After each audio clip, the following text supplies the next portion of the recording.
বাংলাদেশ যে খুব খারাপ বোলিং করেছে তা কিন্তু না, তবে রিজওয়ান সৎ শাকিলরা স্ট্রাইক রোটেট করেছেন।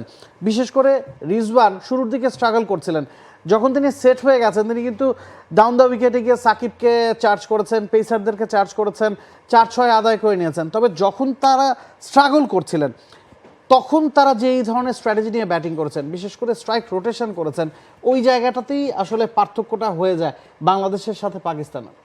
2009 সালে শেষবার কোনো Pakistani wicket keeper batter 150 run পেরিয়েছিলেন, তারপর 2009 থেকে 2024, তারপর মোহাম্মদ রিজওয়ান। তার মানে এই লম্বা সময়ের মধ্যে যে কোনো আর উইকেট কিপার ব্যাটাররা কিন্তু ওই অর্থে খুব ভালো করে যে তাও না, অন্তত পাকিস্তানের ক্ষেত্রে। কামরান আকমলের সবচেয়ে বেশি 4টা সেঞ্চুরি পাকিস্তানের উইকেট কিপার ব্যাটসম্যান হিসেবে, এরপরই রিজওয়ান এখন আছেন 3 সেঞ্চুরি নিয়ে সেকেন্ড পজিশনে।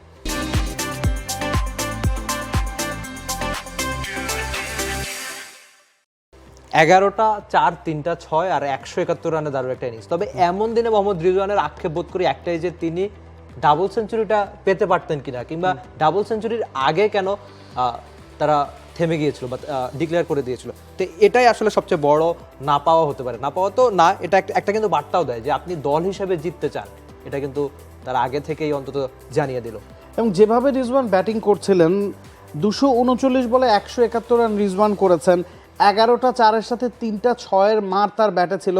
তার স্ট্রাইক রেট কিন্তু 72-এর কাছাকাছি, 71.55-এর মতো।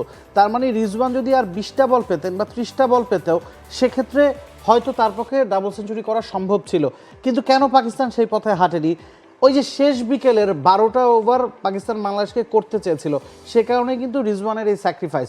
যদি রিজওয়ান 30টা বল খেলতেন সেক্ষেত্রে পাকিস্তানকে আরও 10টা ওভার হয়তো খেলতে হতো, রানটা হয়তো বাড়তো, তবে সেক্ষেত্রে শেষ বিকেলে বাংলাদেশের উইকেট হারানোর যেই প্রবণতা বা উইকেট হারানোর যে ইতিহাস, সেই সুযোগটা পাকিস্তান নিতে পারতো না।